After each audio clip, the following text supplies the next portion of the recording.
Sombras contra la paz, relato de una historia inconclusa. Había una vez un país que soñaba con la paz. Sus habitantes pintaban murales, escribían canciones y marchaban con banderas blancas. Soñaban con un futuro distinto, donde la palabra sustituyera las balas y la política reemplazara la violencia. Sin embargo, ese sueño siempre parecía escapar de sus manos.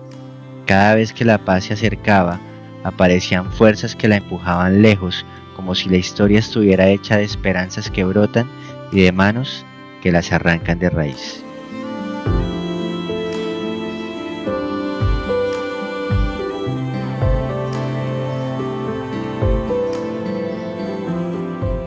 En Colombia, hemos intentado firmar la paz muchas veces. Algunos procesos lograron avances, otros se hundieron en la guerra. La evidencia está frente a nosotros. 4 décadas de conflicto muestran que alcanzar la paz no es solo cuestión de voluntad, sino también de enfrentar a quienes se encuentran en la guerra, su lugar y su beneficio. El investigador Stedman los clasificó en 3 grandes tipos: saboteadores limitados, que buscan reconocimiento o seguridad para sus seguidores y que pueden reconducirse hacia la negociación; los saboteadores codiciosos, que calculan costos y beneficios, elevando o reduciendo sus demandas según el momento; y los saboteadores totales, aquellos que quieren todo el poder y no aceptan ningún acuerdo que no los consagre como autoridad exclusiva.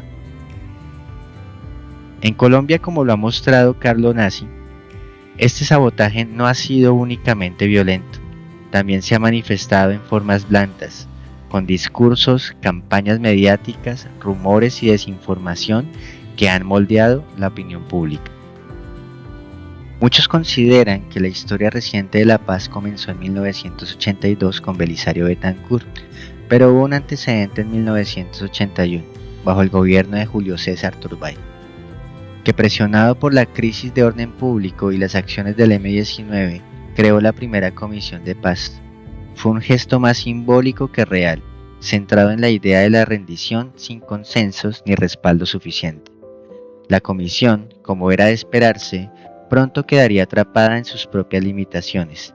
Era una señal temprana de que la paz nunca caminaría sola y de que siempre estaría acompañada por fuerzas empeñadas en sabotearla. En 1982, Belisario Betancur llegó con una apuesta decidida. Hizo de la paz el centro de su gobierno y pactó una tregua con las guerrillas en los acuerdos de la Uribe. Sin embargo, la debilidad de sus coaliciones en el Congreso, la resistencia del legislativo y la autonomía de las Fuerzas Armadas complicaron sus iniciativas.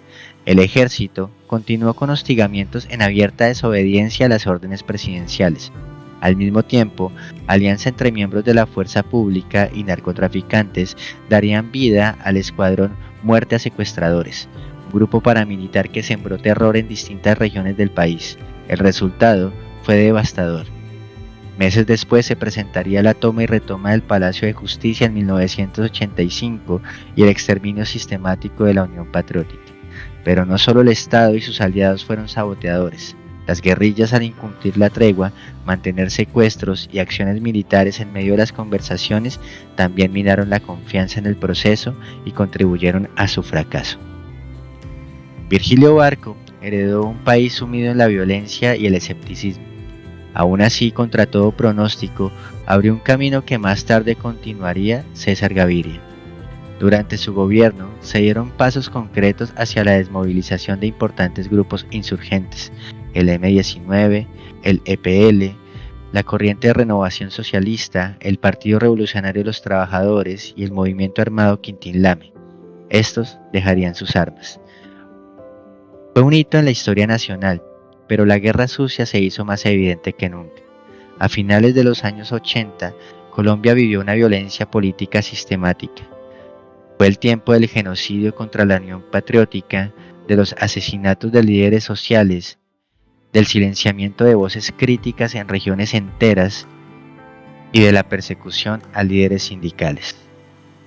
Los escuadrones de la muerte operaban con apoyo logístico y tolerancia de sectores del Estado, mientras los carteles del narcotráfico desplegaban una ola de atentados que estremeció las principales ciudades. El país lloró la muerte de 4 candidatos presidenciales: Jaime Pardo Leal, Luis Carlos Galán, Bernardo Jaramillo y Carlos Pizarro, todos víctimas de esa combinación de poderes mafiosos, paramilitares y políticos que no toleraban el cambio. Y en paralelo, las guerrillas de primera generación también actuaron como saboteadores. Mientras algunos sectores insurgentes se desmovilizaban, otros intensificaron sus acciones armadas, reforzando su capacidad militar y mantuvieron prácticas como el secuestro, minando así la credibilidad de la paz. Cuando César Gaviria asumió el poder, el ambiente parecía abrirse a nuevas posibilidades. La Asamblea Nacional Constituyente de 1991 representaba una apuesta por redefinir el contrato social del país, con la participación de desmovilizados del M-19 y de otros sectores que buscaban hacer política sin armas. Sin embargo, mientras se hablaba de una nueva constitución que reconociera derechos y transformara la vida democrática, el Estado ordenó una de las operaciones militares más contundentes contra la guerrilla, la Operación Casa Verde. En diciembre de 1990, las Fuerzas Armadas bombardearon el campamento central de las FARC en la Uribe Meta. Era un mensaje contradictorio. Mientras se convocaba a un gran ejercicio de reconciliación nacional por vía de la constituyente, también se apostaba por la salida militar contra quienes estaban llamados a dialogar. La simultaneidad entre la apertura democrática y el bombardeo fue un acto de sabotaje que mostró la tensión interna entre quienes defendían la paz y quienes insistían en mantener la guerra como horizonte. El gobierno de Ernesto Samper, en la segunda mitad de los 90, estuvo marcado por el escándalo del Proceso 8000 y por las alianzas del narcotráfico con sectores de poder.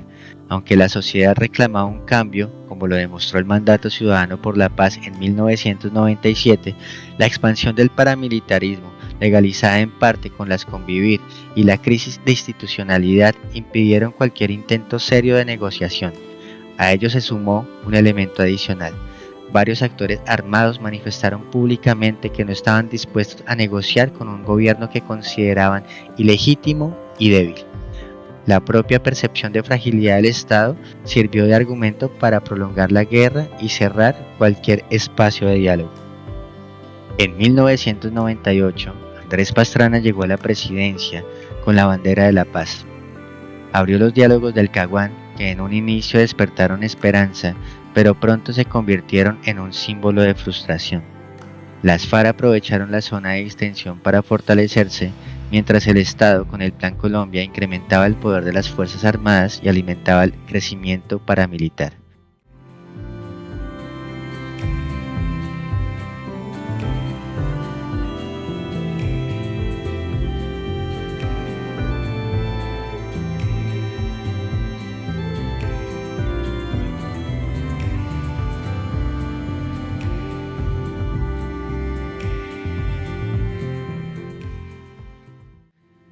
En ese escenario, Carlos Castaño, jefe de las autodefensas, se presentaba en público como alguien que apoyaba la paz, pero sus operaciones armadas iban en sentido contrario. Bajo su mando, los paramilitares expandieron la violencia, clausurando de facto cualquier posibilidad de acercamiento con el ELN y convirtieron sus discursos en un abierto sabotaje contra toda salida negociada. Su influencia abonó el terreno para la llegada de Álvaro Uribe Vélez. Durante sus 2 mandatos, Uribe impuso la tesis de la derrota militar de la insurgencia bajo el nombre de seguridad democrática. La paz dejó de ser horizonte y lo que se consolidó fue una política de guerra acompañada de graves violaciones de derechos humanos, ejecuciones extrajudiciales y una narrativa oficial que contó con el respaldo de empresarios, sectores del bipartidismo tradicional y medios de comunicación. En este periodo también hubo sabotaje desde el lado de la insurgencia.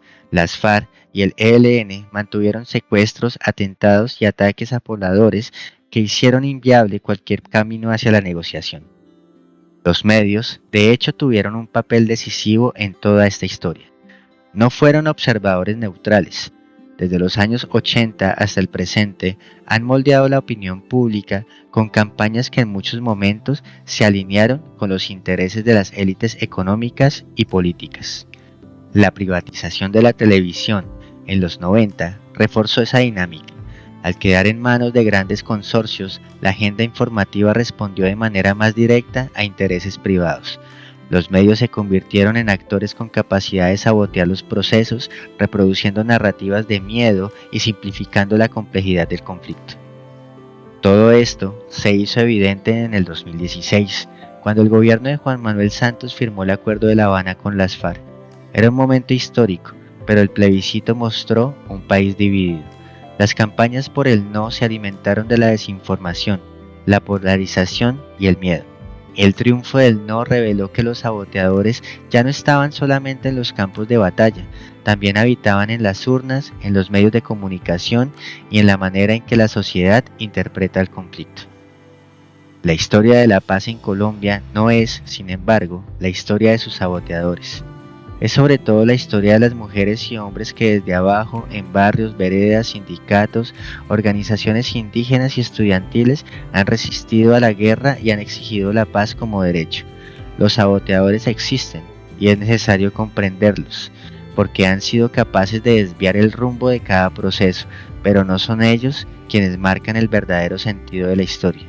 Lo que ha permitido que la paz siga siendo horizonte posible es la persistencia de las acciones colectivas, la voz de las comunidades que han defendido la vida incluso en medio de la violencia.